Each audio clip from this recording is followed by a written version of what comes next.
kitties. Hey everybody, it's David here. We're back in character as the Lock Picking Meower. Meow! And this weekend we're going to be discussing my favorite discontinued Master Lock overall.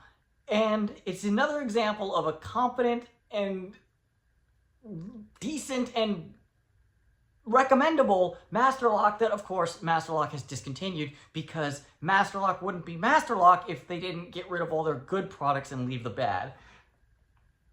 What you gonna do? So today, we are talking about the discontinued 533.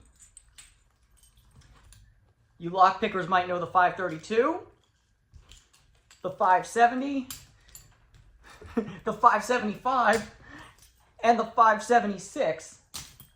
Well, the 533 is just like those. They all use the same 5-pin core with the W81 or M4 if you're using ILCO nomenclature keyway. They all have 5 pins. Most of them have a standard pin and 4 spools. Some of them are all standards, and the new 570s unfortunately have been ruined by Master Lock and have potatoes as pins, and that's really sucky. But the older ones, generally 4 spools, generally better, and that's exactly what we find in the 533. And I'm actually, like I said, I'm very lucky. I have 2 of them. And they're not exactly easy to come by these days because they've been discontinued for quite some time. I have some PDF files of older Master Lock catalogs, and the last one I saw it in, I believe, was 2011. So they've been out of production for quite some time now, but they're still available somewhat, and there's nothing about them that would prevent Master Lock from starting to make them again if they cared, which they don't. But let's discuss its positives and negatives. Well, let's start with the negatives. It's not rekeyable. I kind of think that could be a negative, but it doesn't have to be a negative. Most people, unless they're locksmiths or really into locks, won't be rekeying their locks. And so that's, neither here nor there.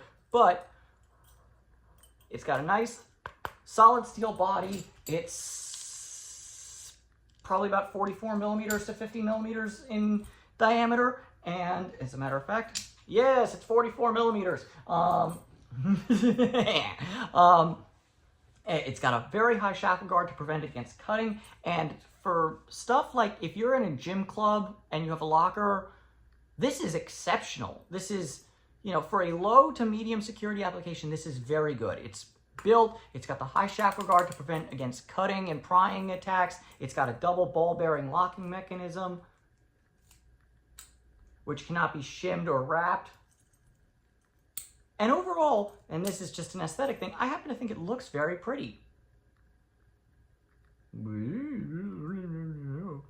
It does. It's a pretty lock. Well, aesthetically speaking, it's nice. I like it a lot. So let's go down to the hands part and we'll have a look at it up close and pick it open. Yay! Okay, everyone, we are in hands mode like a good lock sporter should be with the 533.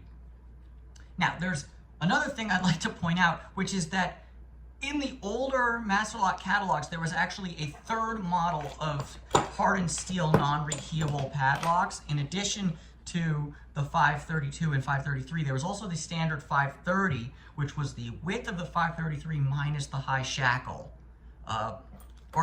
It was the size of the 570, one or the other. I cannot remember off the top of my head. But the point is, that one also existed, and that one's been gone for quite some time. It was replaced with the Magnum M530, which replaced the non-rekeyable 5-pin good core with a rekeyable 4-pin crap core, which is a very Master Lock thing to do, which is also why whenever somebody says Master Lock M530 picked, I'm like, oh, this is my most infuriating lock, because yeah, it could be good.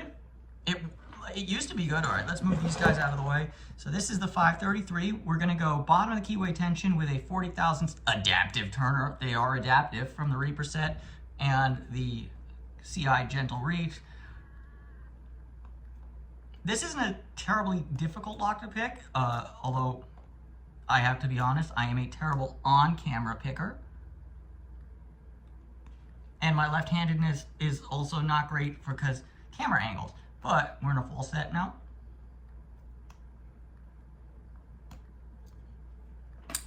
But the point is, it's not a hard lock to pick, but 98% of the people who want to get into your locks aren't going to do it the way I just did. Most of the people are going to try and cut and saw and hammer and pry. And for that application, having this little exposed shackle when it's properly mounted, like this is all, remember, if it's correctly mounted in a hasp, let's pretend this 532 is the hasp.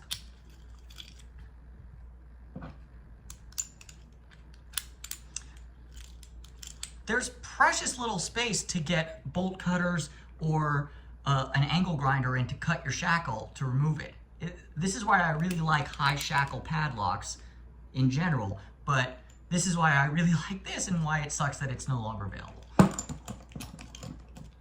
Should we attempt to pick I'm making a mess. The second 533. This one I actually, believe it or not, rekeyed. As you can see, it's a hand cut key because I had it without a key. You can also see the marks where I filed in a bit to get in. But I think I put American lock pins in here, and if I did, it'll be considerably more difficult to pick. And I might have threaded the core. I don't know. We'll see. I'm probably just sandbagging right now, so in case it takes me a really long time, y'all are like, oh, it's because he threaded the core and put American lock pins in.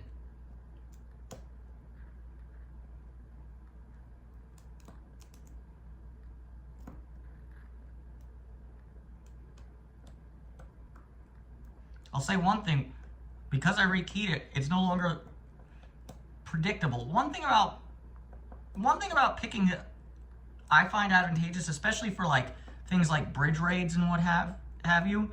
A lot of locks, these master locks, a lot of Abus locks use this. They use identical pinning across their lock range, and you can kind of use that to your advantage, because if I see a master lock 570, okay, I know pin 1 is standard and behind that is all spools. So if I can force the standard pin to be set and drop into a false set, I'm golden from there. But if I've rekeyed it, and it's no longer that case, it's a little bit harder. I think I've sandbagged enough. I got them both open. I hope you enjoyed the Lock Picking Meower. I can't be hands only for forever, so here's my ugly face in the corner. And thank you for watching, and I'll see you next week for more Meow Sport.